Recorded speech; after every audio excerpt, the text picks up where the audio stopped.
Hello there guys and welcome back to Into the Vaping. Alright, it's here. Alright, today I'm doing a review on the smok alion 120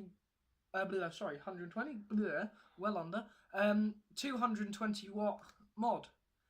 Alright, for starters, the paintwork on it, in my opinion, could be a little bit better. I've been using it now for a couple of, since I got it, which was about, what? About 2 weeks ago, roughly, coming up to 2 weeks. I've been using it constantly since then. I've been using it with me Aspire Clito 120 is my preferred setup. My juice in there at the moment is my ADV, my all-day vape. It is the Coil Glaze Whipped Dreams. I have rather a sweet tooth as far as vapes go. Alright, alright, to turn the mod on, you do 5 clicks on the side here on the fire button. So 1, 2, 3, 4, 5. It comes on, you get a nice display, smok alion. I'm yet to update the software on mine. Alright, I'm running mine at my Clito at 100 watts. If I can get the camera to focus on it a bit. I'm waiting for my rather expensive camera to turn up. It's dual battery. I'm running two, what are they? I can't remember what they're called now. Ionic or something. There you go. That's better. They're the batteries I'm running it on. 2 of them. It runs bloody lovely on it. I can get usually about, well, I'd say for me personally about 3/4 of a day's worth of vaping out of it. Yeah. Turn it back on quickly. The bottom of it, the battery case there, I would say could be a little bit more tighter. It's a little bit wibbly wobbly for my liking. I don't like it that much. It's a bit too wibbly wobbly. Let's put the battery back in. I've got to turn it on again. Alright, once the batteries are in there though, there's no movement on that battery tray at all. There's none whatsoever. It's proper rock solid. I'll get mine to turn on, so. I think I've put the batteries in the wrong way around. Yeah, I had. Whoops. My bad. Put the batteries in the wrong way around, guys. See? Everyone makes mistakes. There we go. It's turning itself on. Like I say, it's already got an up-to-date software on out for it. The version 1.2.2, if I'm correct. Yeah. I've got the 1.2.1 on there at the moment. I will be updating that soon, and I will do a video on how to update it. Yeah. When you put like the Clito 120 on there, I've noticed it with a couple with my other drippers that I've got as well. That there's a slight gap or thingy pushing over there. Personally, it doesn't really bother me that much, but they could have made it just that little bit further over just to get rid of it. It would have been a little bit more nice, you know, a bit more refined. It's nice and comfortable in your hand. The firing button, really nice and positive clicky, as you can probably hear. Oh, I've just locked it. Yeah. Alright, down to some of the features of the mod. Alright, if you're thinking there like I just did there, 4 clicks on the fire button, 1, 2, 3, 4, will put you into the menu. You've got mode. Just give me 1 sec, it's asking me all my cool crap. Right. You've got mode, you've got puffs, you've got settings, and you've got power on or off. I want to keep power on, so like that.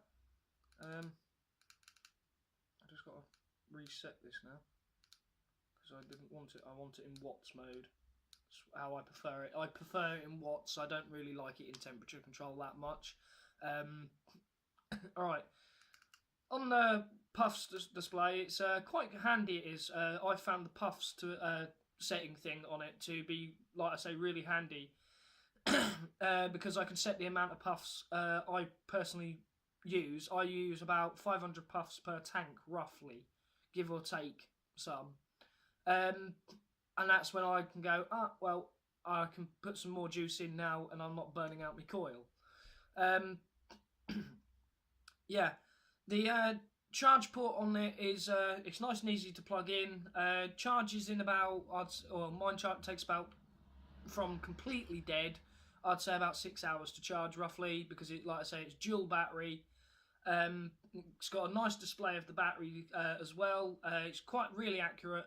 It's got a amps feature, so it shows you how many amps you're drawing. It tells you obviously the ohm of your coil, and it gives you the voltage as well. It also on the display tells you what mode you're in. I'm gonna get a better shot of this. I think. No. Can't get a better shot of it. It's got mode, it's got the temperature of your coil and everything, and what the mod's running at, how hot it's getting, and obviously it's got the number of puffs. And at the very bottom of the display, right there, it tells you how long the duration of your puff was. Like obviously at the moment it's at 0.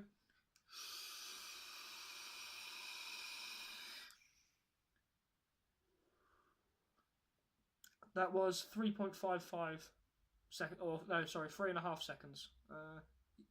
Yeah, 3.5 seconds duration. Yeah.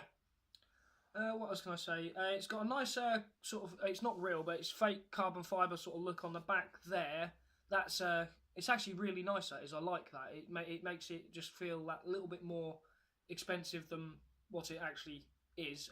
They're not bad priced. It comes in 2 versions. You can either buy it like I did, just the mod on its own, or you can buy it in a kit with the, I think it's the Baby Beast, it's called. I paid £52 for mine mod just on its own from Vaporized, Middlesbrough. Yeah. The kit, from what I've found, I've gone to about 5 or 6 different vape shops before I went and bought mine. Is about 75 quid for the kit. You get a lot more in the kit, obviously. You get the Baby Beast, you get a spare coil for it, I think, O-rings, and obviously the mod. Yeah, I didn't personally think, well, I knew I just wanted to run it on my Aspire Clito 120,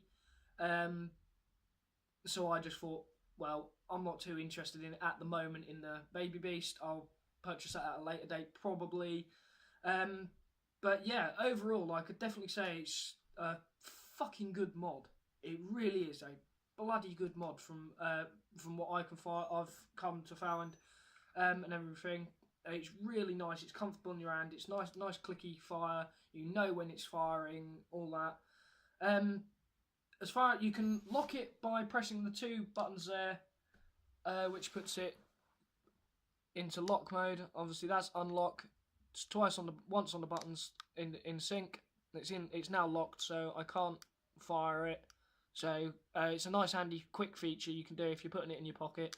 Just to unlock it, you can do that. Or if it's locked, you can go 1, 2, 3, 4. Whoops. Give me 1 sec. Yeah. Sorry, it's 1, 2, 3, 4, 5. 5 clicks to unlock it. I always muck that up. For some weird reason, there goes my lights flashing again. It's weird. Yeah. It's got a 510 pin connector on the, or pin on the top. There. Nice and easy to connect. It's got real good contact. It's spring loaded, if I remember rightly, as well. When you're putting the tank on there, it really does lock on real nice and tight. It does. On my Kangatech, certain tanks or drippers have a tendency to want to come loose a bit, and then you get a little bit of wobble in them. You do. Whereas this, once it's on. It's nice. It's solid as a rock on there. One's in asking me now. If I've got a new coil. just got to put it back into wattage mode again.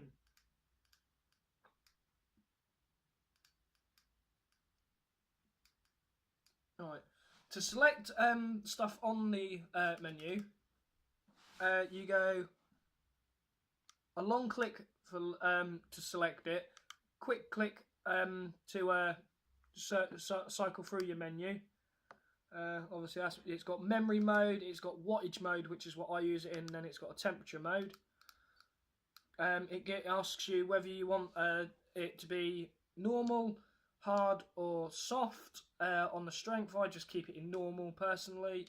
That's where I like it. But yeah, overall, it's got a nice weight to it as well. Just while that's in my mind, it's got a nice weight to it. It's not too heavy though. I use it quite a lot out when I'm driving in the cabs. I'm a lorry driver.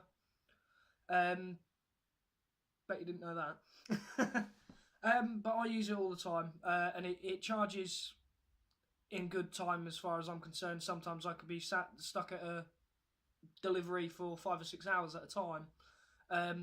Don't know when I'm going to be getting out of there, so if it's running low on battery, I plug it in. I'll take one of my other mods with me or something like that, mainly the Kangatech at the moment, and I'll use that if I need to. But when I come back to the cab, yay, it's usually charged, or obviously it's got more charge in it. Yeah, I couldn't recommend it more, guys. Yeah, if you ain't got one, and you're wanting something a little bit better than just a little vape pen, I would say save up, or if you've got the money, just go get one. They are so nice. You've got so many different functions on it. You can adjust if your coil's rated for say 0.16 ohms, and say it's picking it up. Your coil, it's picking up the coil at say 0.18 ohms or 2-3 ohms. You can adjust what ohm or what it is through the mod. I'll quickly show you that now. I can't remember mode. Alright, mode. No, it's in settings, isn't it? Right, you go into settings. You can adjust the screen brightness.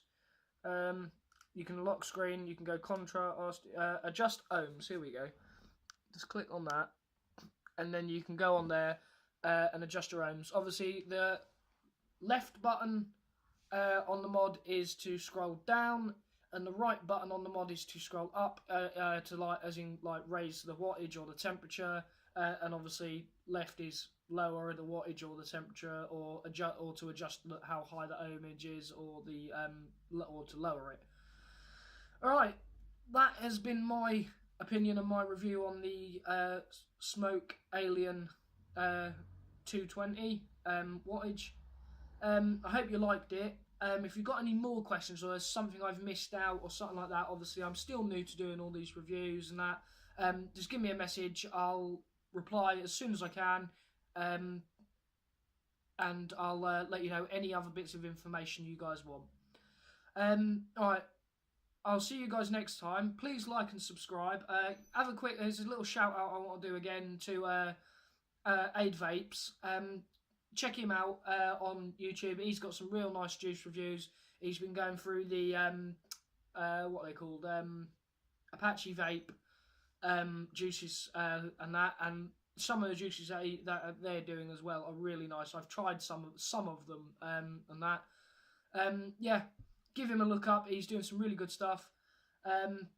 Yeah, all right. Catch you guys in a bit. Keep vaping. Keep it up. Yeah. Catch you guys later.